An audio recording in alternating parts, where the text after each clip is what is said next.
Et on se retrouve pour cette quatrième et dernière partie du tutoriel sur Wonderdraft. Bonjour ou rebonjour à tous. Je vais sans plus tarder vous montrer les options du menu symbole en haut à gauche. On y va. On va commencer par placer une capitale. Donc rappelez-vous, on avait placé la dernière fois un chemin que on avait imaginé allant jusqu'à la capitale. Donc on aura la capitale par là et un port par ici. Voyons dans les symboles qu'est-ce que l'on peut placer. Donc on va ici sur Symbol Tool. On va dessus et voilà une liste qui apparaît à droite de tous les objets disponibles de base sur le logiciel. On va essayer de chercher une ville. Donc il y a plusieurs possibilités. Soit vous cherchez quelque chose d'assez graphique et à ce moment-là vous pouvez choisir, admettons, un château comme celui-ci où vous pouvez changer la taille soit par la petite réglette ici, soit avec votre molette de souris comme d'habitude. Si vous voulez quelque chose à l'échelle, bien sûr, vous n'allez pas placer l'objet de cette façon. Vous allez plutôt chercher quelque chose de plus discret comme un point, par exemple, un point qui va représenter votre capitale. Donc en descendant, on peut voir qu'il y a des boussoles, des symboles, des maisons, des trucs comme ça. Et là, on voit des symboles un petit peu plus minimalistes et qui représentent, par exemple, une cité, enfin une ville en l'occurrence, ou la capitale. Donc là, de base, on propose l'étoile comme la capitale. Après, si vous n'aimez pas l'étoile et que vous voulez ce point-là, il n'y a pas de souci, hein, c'est à vous de faire comme vous voulez. On pourra ensuite même faire un petit encadré pour expliquer à quoi correspondent ces symboles. Donc, moi, je vais partir sur ça, par exemple, pour représenter ma capitale. Mais j'ai déjà placé cette icône. Alors, pour la supprimer, c'est comme le reste. Il y a l'icône ici, Symbol Move Tool. Vous appuyez dessus, vous sélectionnez, vous supprimez. C'est très simple. On retourne ici. J'ai toujours de sélectionner ma capitale. Je vais augmenter quand même un petit peu sa taille. Et je vais la placer ici. Voilà, donc là, j'ai ma capitale qui est placée. On pourra lui donner un petit nom par la suite. Ce sera dans la deuxième partie de cette vidéo. Pour le port, on a une icône assez représentative du port. Donc on va placer ça. Je pense que c'est plutôt pas mal. Et on va le mettre ici. Voilà, donc c'est très simple, c'est très intuitif. Vous pouvez même changer les couleurs des icônes comme ça. Vous avez ici les différentes couleurs, donc si vous voulez que ce soit noir, si vous voulez que ce soit rouge, c'est vraiment à vous de gérer ça, c'est votre choix, il n'y a aucun problème là-dessus. Donc je vais rester sur du marron, c'est pas très très grave, ça permet d'avoir un petit contraste avec le reste, avec les chemins notamment, mais c'est vraiment à vous de voir. Ensuite il y a tout un tas d'objets que l'on peut voir, que l'on peut parcourir, on va pas tout voir ensemble, bien sûr. Je vous laisserai checker ça par vous-même. C'est sympa de découvrir et de voir quelles possibilités on peut avoir avec les différents objets. Mais il y a déjà de base pas mal d'éléments qui permettent de faire une carte assez complète. Notamment ces ravins, si on veut rajouter un petit peu de relief à l'intérieur de nos terres, autres que des montagnes, c'est plutôt sympa. En plus, on peut les combiner. Par exemple, je vais placer ça et je veux que le ravin continue. On va placer ça au-dessus. Donc voilà, bon, c'est un exemple tout bête, mais qui peut fonctionner. On va aller maintenant créer des forêts pour habiller un petit peu notre terre qui est pour l'instant toute nue. Donc on va choisir un arbre. De base, je vais prendre celui-ci. J'aime bien le rendu de celui-là. Tac. Donc voilà notre arbre. On peut augmenter ou diminuer sa taille. Ça dépendra de l'échelle que vous voulez respecter sur votre carte. Savoir est-ce que vous voulez placer deux arbres pour représenter une forêt ou est-ce que vous voulez en mettre plein de petits pour avoir une forêt un petit peu plus dense, comme celle-ci. Donc c'est très simple et c'est assez rigolo de le faire.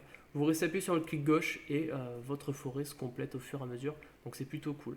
Ce qui va être intéressant pour faire vos forêts, ça va être les réglages à droite qui vont définir le ratio et la densité. Donc on a par exemple le placement density, donc ça va vraiment être la densité, le nombre d'arbres que vous allez placer sur une certaine surface. Donc admettons cette surface là, vous voyez, même si je reste appuyé et que je continue d'essayer de mettre des arbres dessus, je ne vais pas pouvoir parce qu'il considère qu'il y en a déjà trop par rapport à la densité que j'ai mis.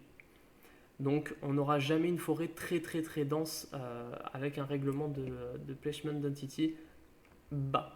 Par contre, si j'augmente cette réglette là, on se retrouve avec des superpositions d'arbres.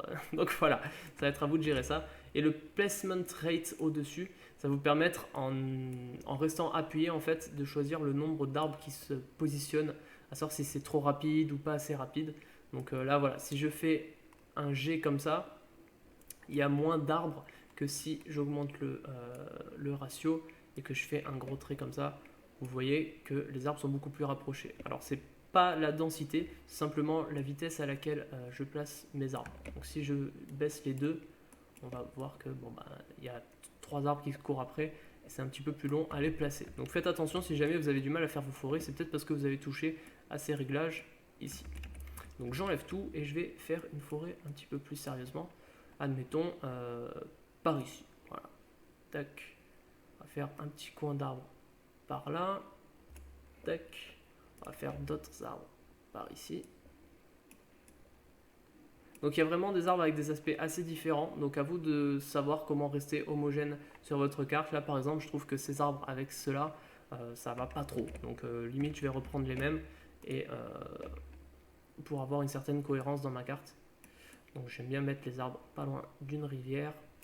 Pas loin d'un lac, je vais mettre plutôt des arbres qui ressemblent à des pins. On va mettre des montagnes dans le coin, comme ça au moins ça restera cohérent. Donc voilà, après ça va être à vous de gérer un petit peu comment vous voulez placer vos forêts et tout ça. Mais c'est plutôt sympa à faire et ça habille très rapidement une carte.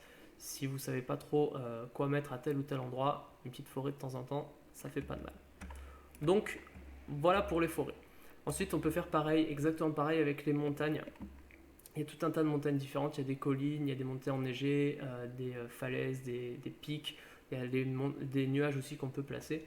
Donc moi j'aime beaucoup ces deux types de montagnes là, je trouve que le rendu est plutôt cool et ça ressemble plutôt à ce que j'aimerais faire dans cette carte là, à savoir un rendu assez parchemin. Donc je vais diminuer un petit peu la taille et je vais faire comme prévu une chaîne de montagnes ici, d'où partait la rivière. Voilà. Tac. Je peux augmenter la taille hein, si je veux avoir des montagnes plus grandes ou plus petites que d'autres. Et ce qui est plutôt sympa, c'est qu'avec l'outil ici, on va pouvoir manipuler vraiment tous les symboles qu'on a déjà placés et pas seulement individuellement, mais aussi en masse. Ce qui veut dire que si je reste appuyé sur mon clic gauche et que je fais une sélection comme ça, je vais sélectionner tous mes arbres de la sélection. Je vais pouvoir tous les bouger en même temps, tous les agrandir ou les réduire. Donc c'est plutôt cool. Et après, si individuellement je veux que cet arbre là par exemple, il me plaît pas, je veux l'enlever, je le sélectionne, je le supprime. Ou alors si je veux qu'il apparaisse derrière d'autres arbres, il y a ici l'échelle qui permet d'avoir différents niveaux entre les objets. Donc admettons, je veux qu'il soit tout devant, donc quoi qu'il arrive il sera devant. Je peux le mettre à 5 par exemple. Et à moins qu'il y ait un autre objet avec la valeur 5 sur cette échelle, il ne passera jamais derrière un autre élément. Donc là, il est même devant mes montagnes si je veux, alors que si je le mets à -1, il disparaît.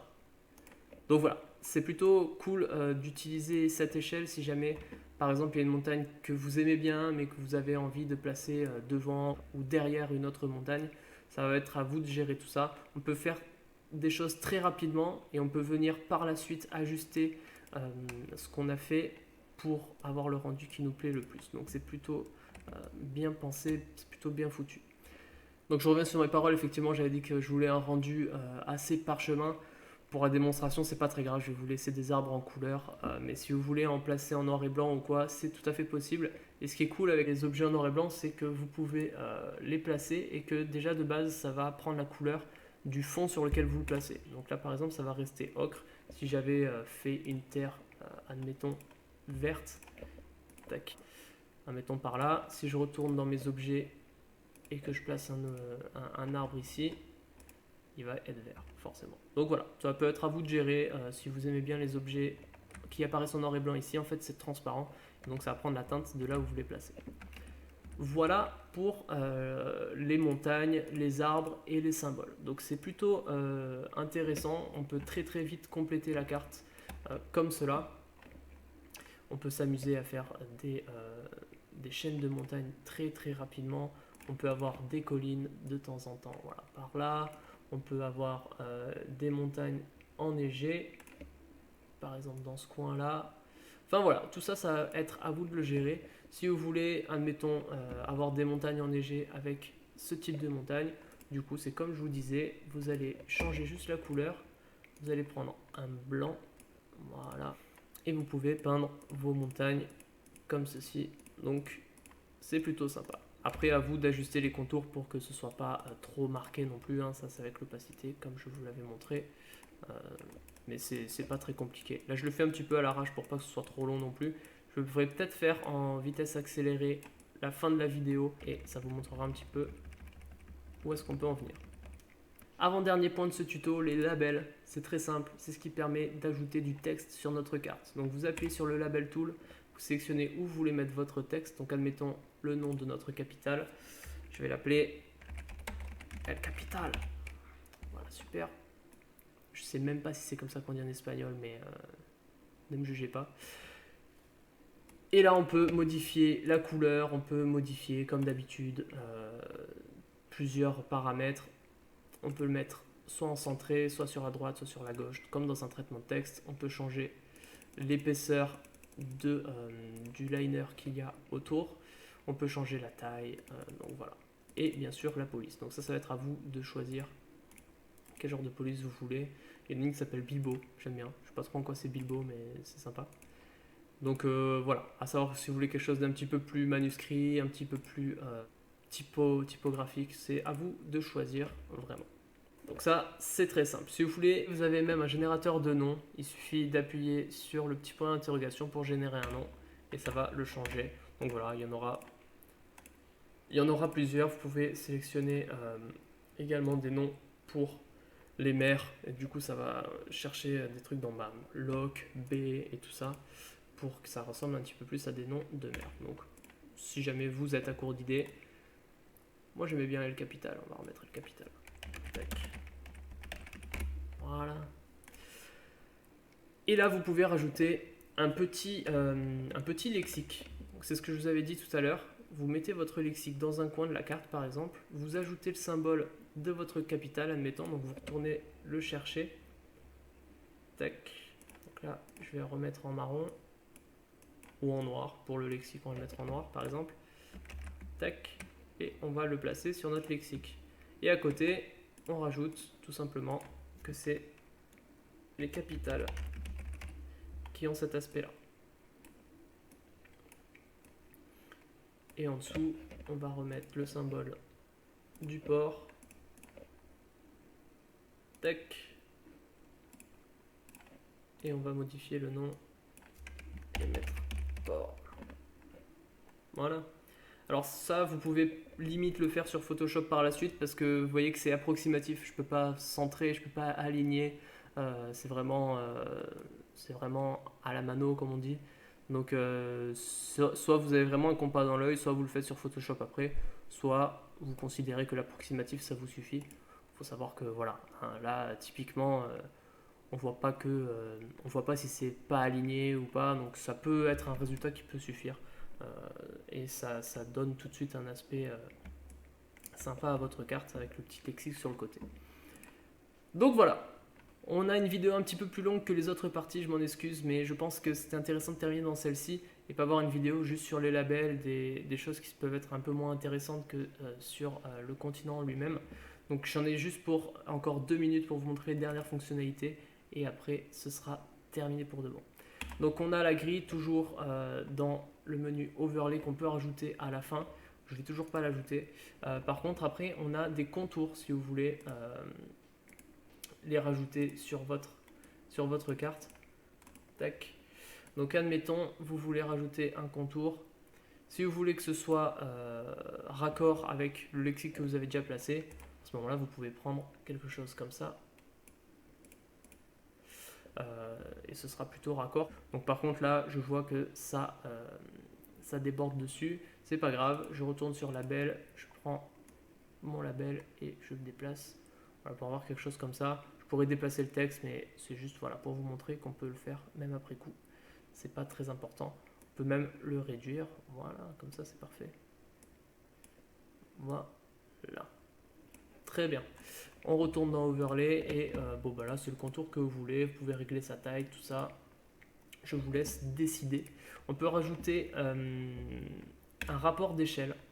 Donc ça c'est plutôt sympa si vous voulez avoir un rendu de carte et avoir vraiment une idée de l'échelle. Si vous voulez pousser le vice de la cartographie encore un peu plus loin, vous pouvez faire en sorte de faire une carte à l'échelle et ça va vous permettre de créer cette mesure. Il suffit de générer ici et de le placer par exemple en bas à droite de votre carte. Et là, vous voyez vraiment le rapport que vous choisissez. Donc là, c'est en miles de base, je peux le mettre en kilomètres par exemple. Et je peux changer le nombre de segments. Donc ça, c'est à vous de voir si vous voulez le faire ou pas. Ça peut être à double tranchant si vous avez vraiment fait votre carte à fond et que votre échelle est bien respectée. C'est cool parce que ça va permettre d'avoir de véritables distances sur votre carte. Ça peut rendre l'immersion plus facile.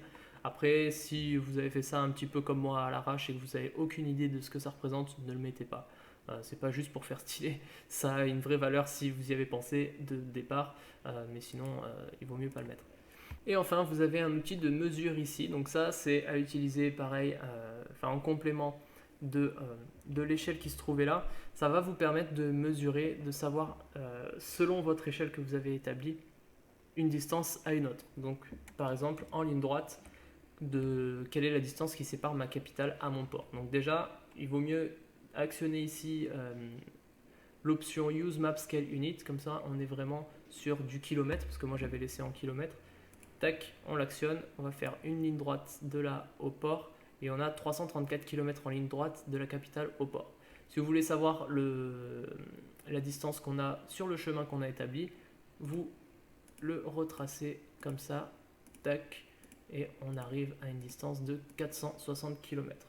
Donc ça c'est vraiment si vous voulez, comme je vous l'ai dit, pousser la légitimité de votre carte en quelque sorte. Ça peut vraiment être un outil utile pour ça, donc que je peux que vous conseiller d'utiliser. Je ne l'ai pas fait pour ma part, mais même après coup, si vous voulez utiliser une échelle et établir un petit peu, même pour vous aider dans votre récit, hein. Admettons vous créez votre carte et vous n'avez pas trop l'idée de la distance entre une ville et un port par exemple, bon, c'est facile de l'établir avec cet outil par rapport à l'échelle que vous aurez décidé. Donc voilà, après si vous voulez enlever cette mesure que vous avez créée, il suffit d'appuyer sur Clear ici et on est de retour à 0. Et voilà, j'ai fait le tour des fonctionnalités principales de ce logiciel Wonderdraft. J'espère que ça vous aura plu. N'hésitez pas à me poser des questions s'il y a d'autres choses que vous voulez voir ou apprendre sur ce logiciel. Là, j'ai vraiment effleuré la surface de toutes les fonctionnalités, mais on n'est pas rentré dans les menus, les préférences et tout ça. Donc si vous avez des questions, si jamais vous avez des envies particulières, si vous voulez que je crée une autre map vraiment de A à Z, enfin, vous me dites qu'est-ce que vous en pensez et on pourra continuer à faire des vidéos ensemble.